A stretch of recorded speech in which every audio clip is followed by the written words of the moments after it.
Hi, welcome to the Mental Society. I'm Amanda Dolan. On today's episode, I'm going to dive into some of the numbers around mental health, substance abuse, financial numbers, criminal justice numbers, lots of numbers. I'm going to do my very best to make this interesting. I don't want you to feel like you're sitting in a lecture or feel overwhelmed by all of the numbers.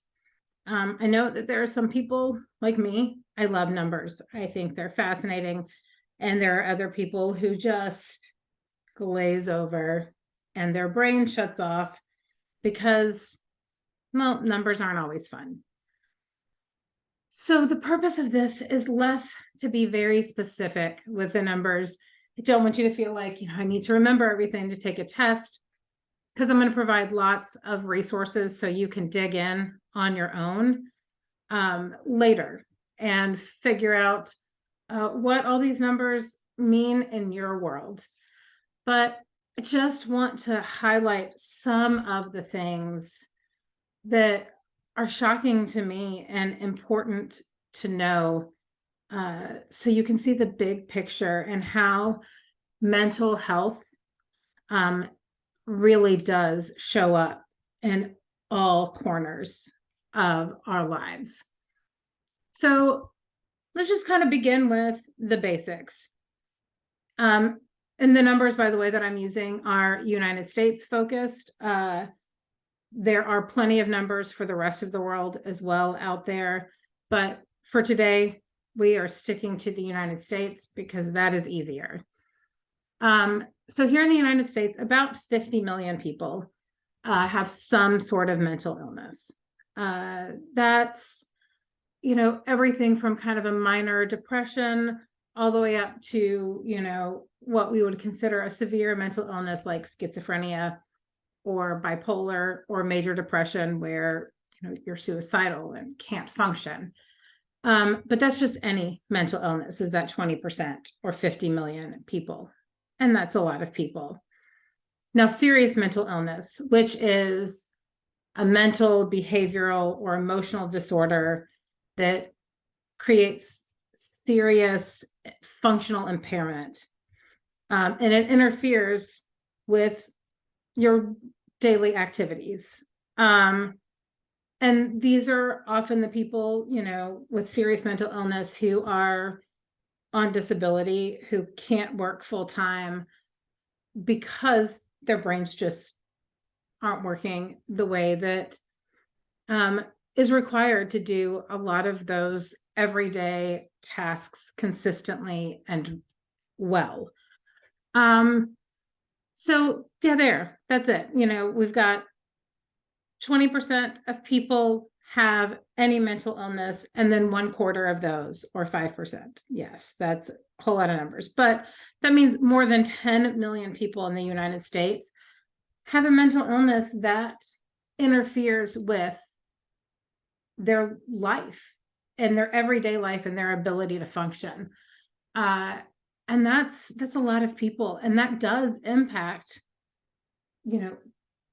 our government and our money, because if we are spending money on disability, which is absolutely necessary because those people need to live and survive and have money, but they're also not working, and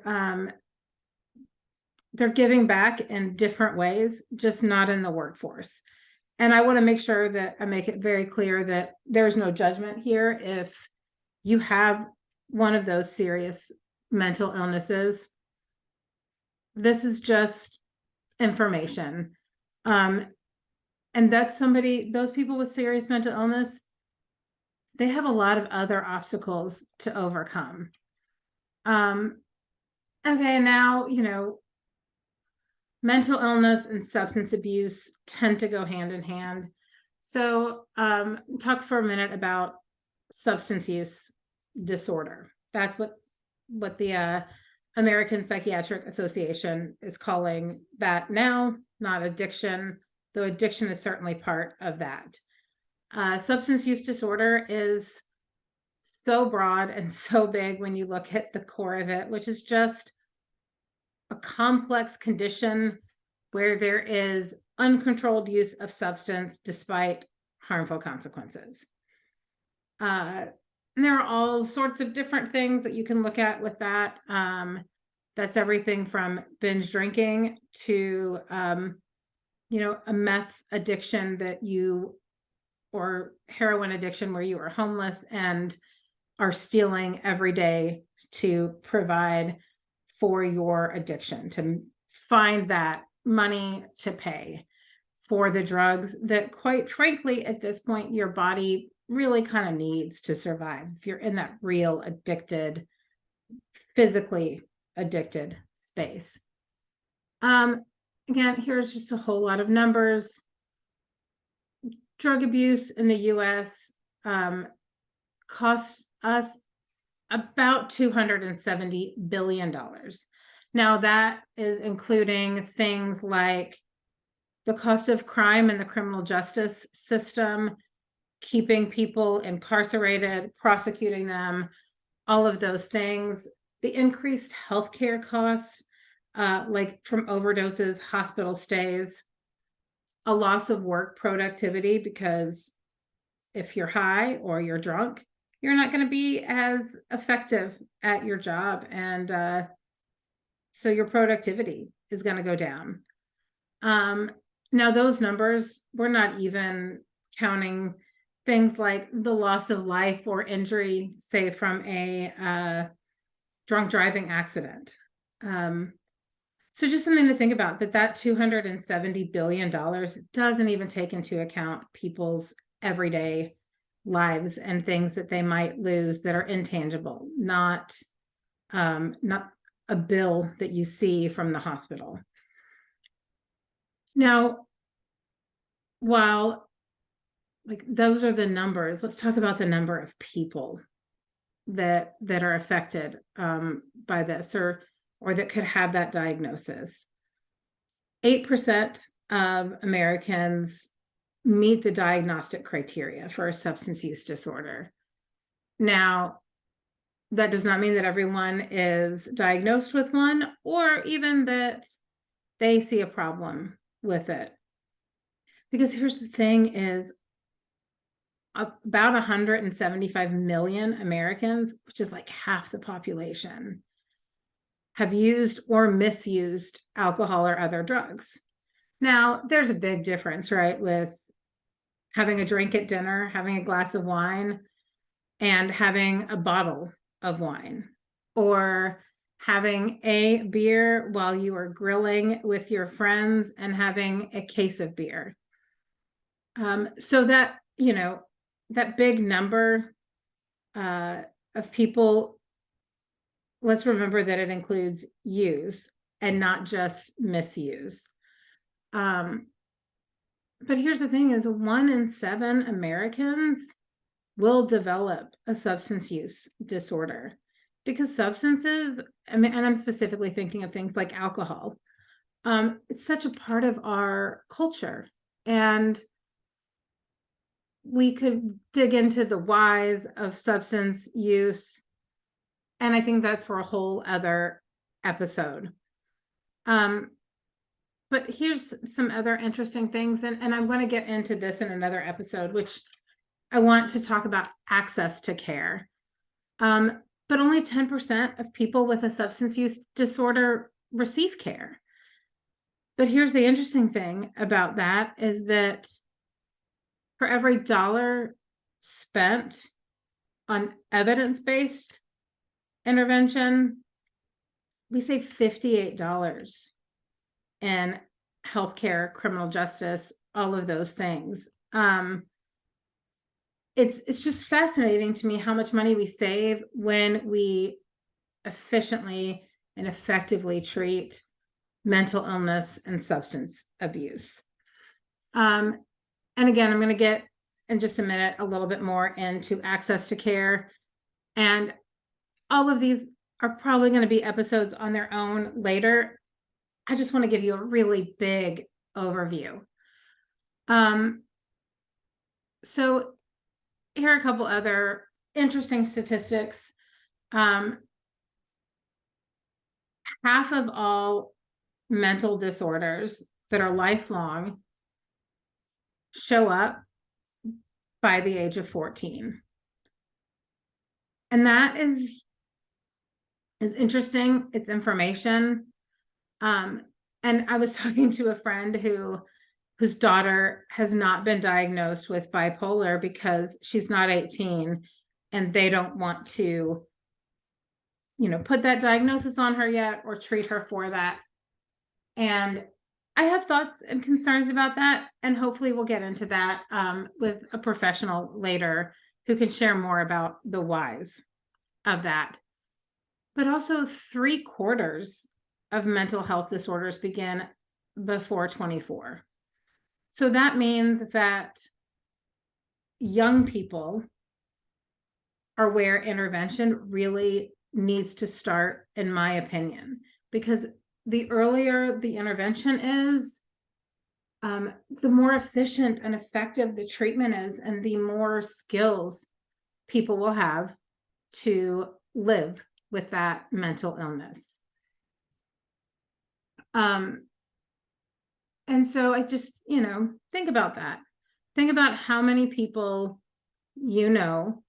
that started feeling some kind of funky way with their mental health when they were in high school or college or, in those first few years of adulthood.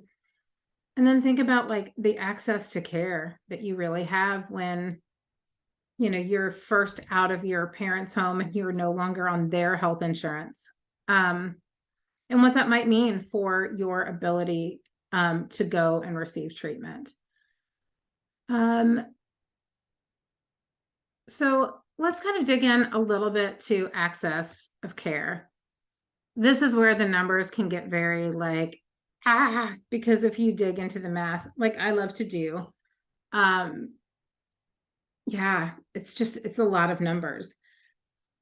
One of the things that I found interesting is the lack of mental health care providers and the shortage there is here in the United States. Only 27% of our mental health care needs are being met.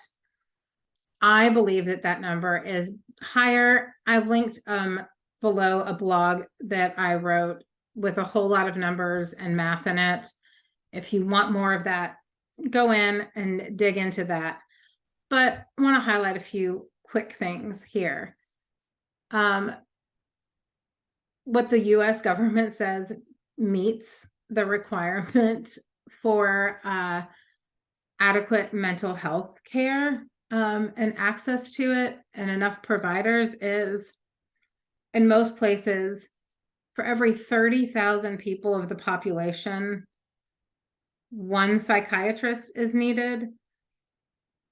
And for every 9,000 people in the population, one therapist is needed.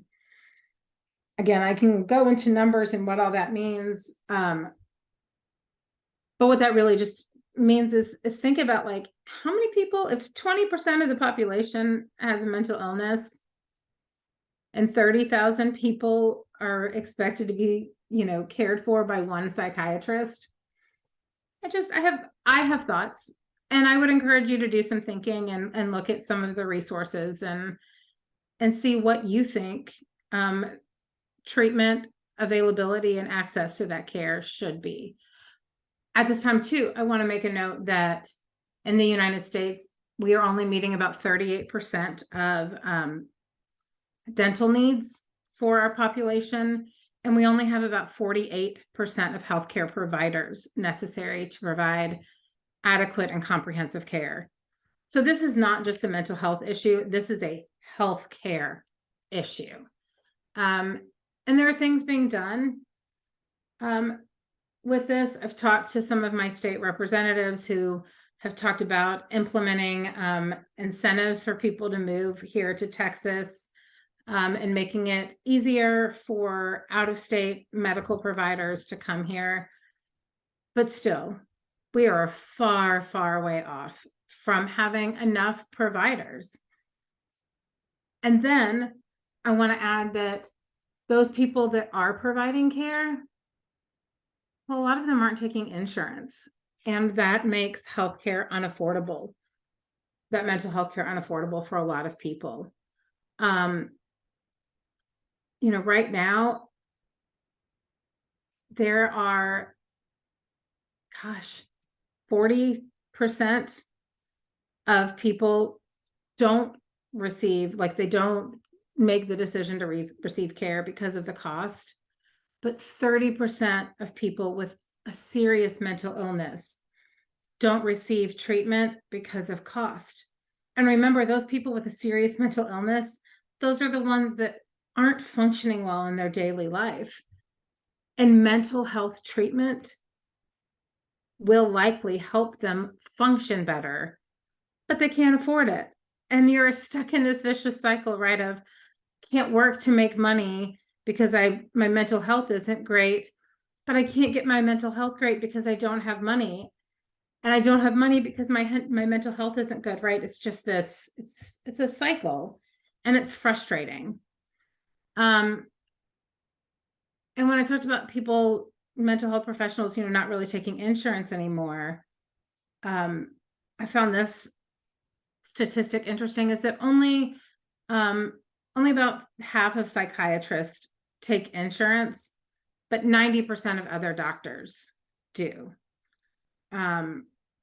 And most therapists, like 80% of therapists, don't take insurance. And when you consider that an average therapy session is $90 and an average psychiatrist visit is over $200, that's a lot of money. And I just think about, like, how many of us really have that much income available, even though it's for healthcare, but that much income available to spend. And this is again where I could do all the math numbers and everything. But, even if you're only seeing a psychiatrist 4 times a year, that's about $1,000. There are a lot of us out there that don't have $1,000 available, even though it might mean a better quality of life for us. And I find it interesting why mental health care providers don't accept insurance as much as they used to.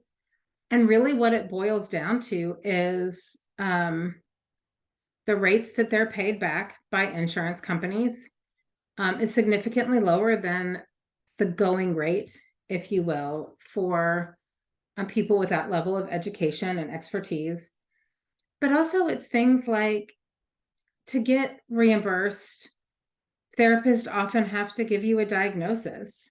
And you may not have a diagnosis because mental health and therapy isn't just for people with a mental illness. It's for people who just want to live better, who want to function in the world at a higher level. So,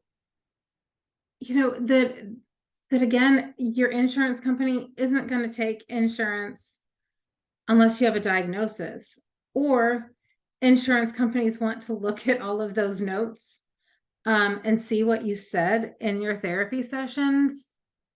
And a lot of therapists don't want to break that confidence and to put that much information in the hands of the insurance company.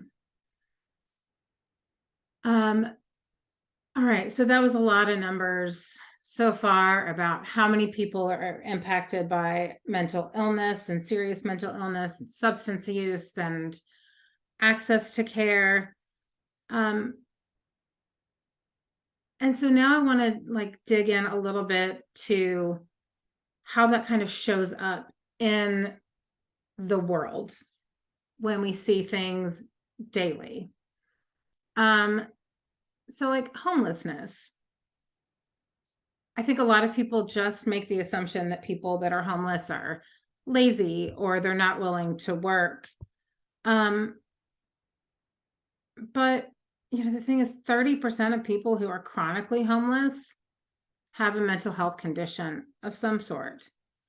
And 50% of those have a co-occurring substance use problem.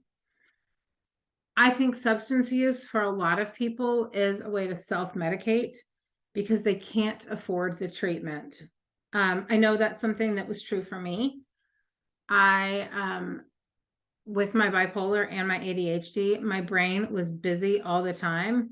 And so, whether it was getting high or drinking, it quieted things down and made life a little more comfortable for me. So mental health is hugely impactful when it comes to homelessness. And then that goes back to care. How many homeless people do you know have the resources to go and pay that $200 for a psychiatric care visit? And it can take months sometimes to get in for treatment at your local like mental health government mental health clinic. And if you are just trying to survive daily and find a place to sleep and find food to eat, your mental health is definitely not number one on your list of priorities. And homelessness, all of this kind of also digs in and it goes back into the criminal justice system and the cost of what we in America, like the amount of money that we in America spend, right, on criminal justice, prosecuting all kinds of different things is high. We, have one of the highest, if not the highest rate of incarceration. And again, that's a whole other conversation. But I want to highlight a couple things specifically around substance use and dependence.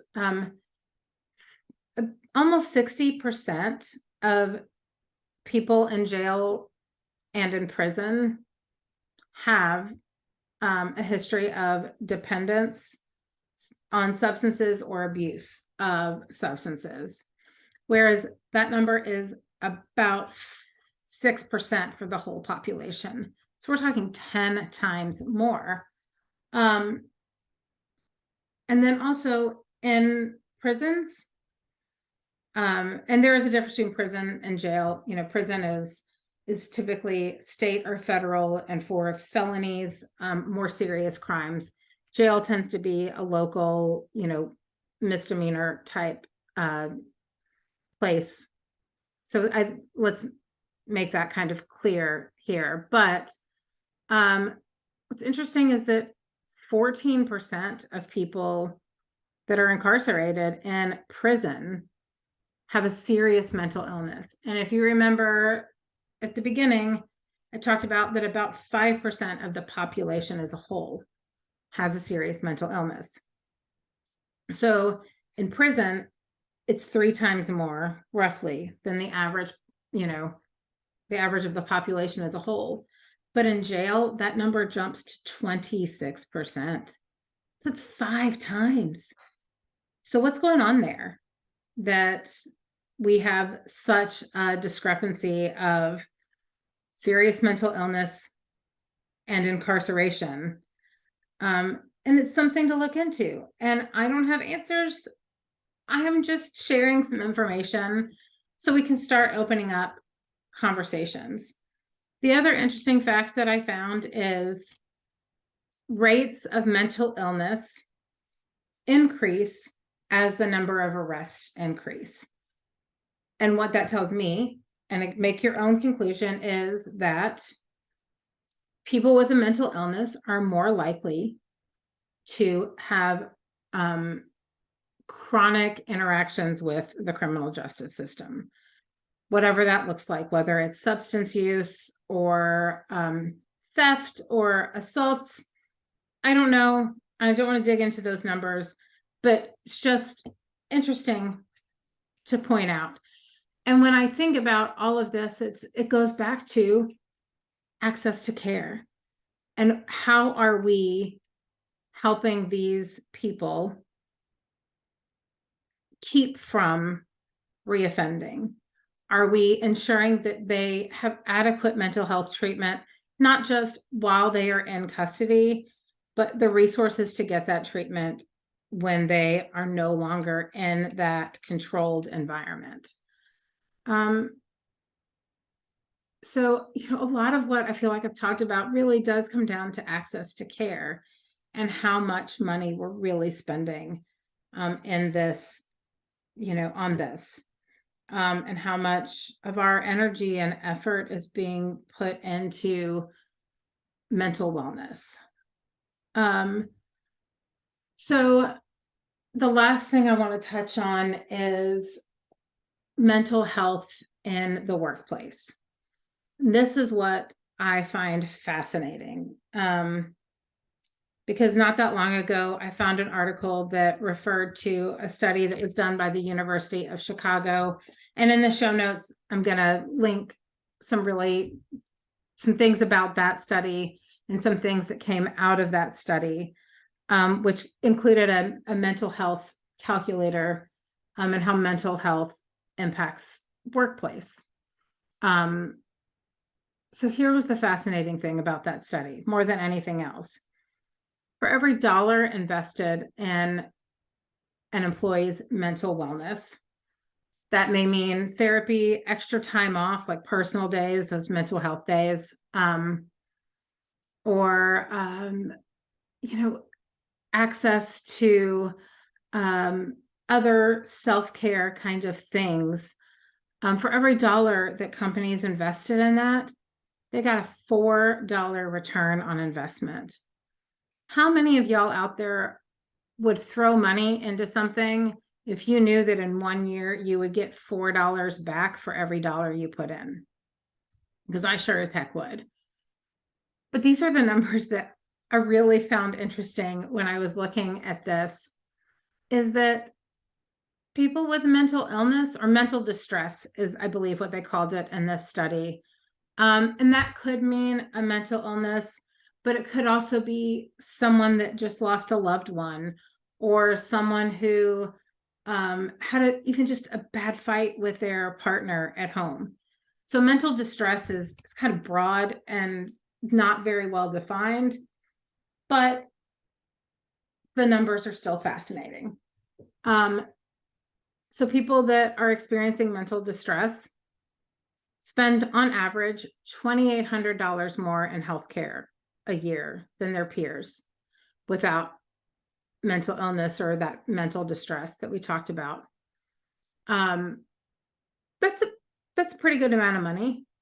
And then those same people who are experiencing mental distress cost companies about $4,700 each in missed work a year. That's not an insignificant number either. And I used to work in HR. And so this number hits close to home for me in a different way, which is about turnover. People with mental distress, they cost companies about $5,500 in turnover costs a year, more than their peers without that. So here's the thing about turnover, is it's not just losing an employee, but people don't fully, and this is something that I've always talked about, is keeping an employee is far cheaper than finding a new one. Because when you're looking to find a new one, you've got to place those ads, you've got to interview.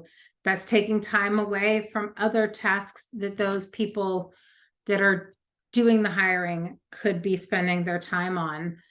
You've got to train that person, which may mean that you're taking someone away from some of their tasks to make sure that this new person knows what they're doing. So when companies can keep their employees, it saves a lot of money. It saves a lot of time and energy.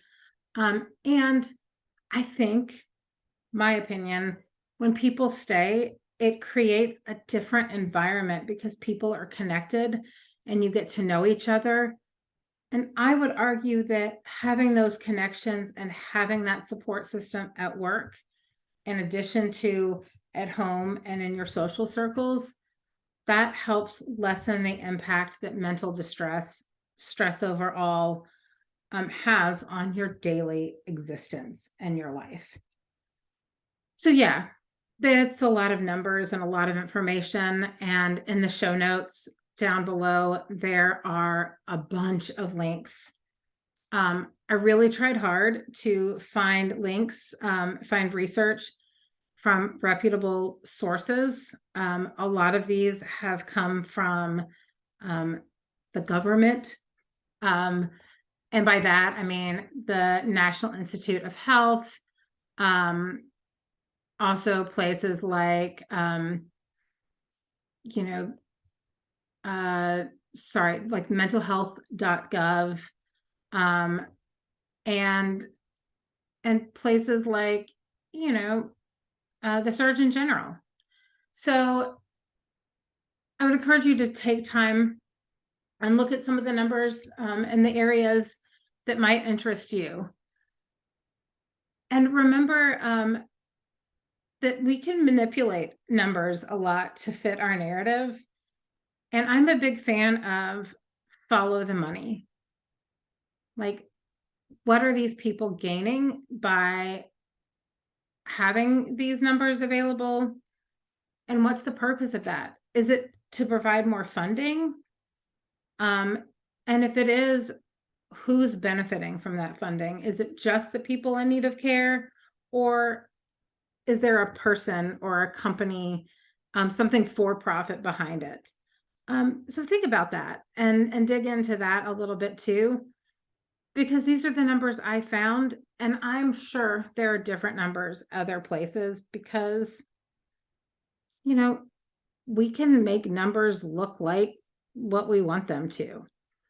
So, take a few minutes or a few hours or no time at all if this gave you what you wanted and needed, and go from there. So, now at the end of each episode, I want to give y'all, or in the future when we have guests, I want them to give you, a quick little tip or trick that you can take with you at the end of the episode. And so those are our mental memos. And today's memo is, now that it's getting darker earlier and getting lighter later in the day, we don't have as much sun. And I know we all know about, seasonal affective disorder and all of that, but just a few minutes in the sun every day can increase the amount of vitamin D in your body. And the sun is the best natural source for that. The sun actually impacts your mental health and your mood more than any other environmental factor, whether that's rain or the temperature, anything like that. And then the added serotonin that sun gives you can actually help you sleep better at night. So this is your reminder to go out, spend a few minutes every day in the sun. You will say, from another self-care point of view, if you're spending not too much, I don't know that you can spend too much time in the sun, but if you're spending more than 15 or so minutes, make sure you put that sunscreen on. That's my own little PSA there. But this is also your sign that you need to maybe get up from your desk every day and go outside. So I'm giving you permission to take a break in the middle of the day and go outside and soak up that sun and take a few deep breaths and reset yourself. So with that, we have reached the end of today's episode. And thank you for sticking with me through all of those numbers. Thank you for listening and learning more about how mental health and society meet. Now go out into your world, your society, open a conversation, and discover all the ways that mental health is being experienced by the people around you. You can find more about the Mental Society podcast and more information about mental health at our website, which is the Mental Society mentalmorsel.com. Also, you can find our podcast on all the places that you find your favorite podcast. And I want to remind you that you're not alone. Hope and help are all around you. Until next time, this is Amanda Dolan, wishing you good health, mental and otherwise.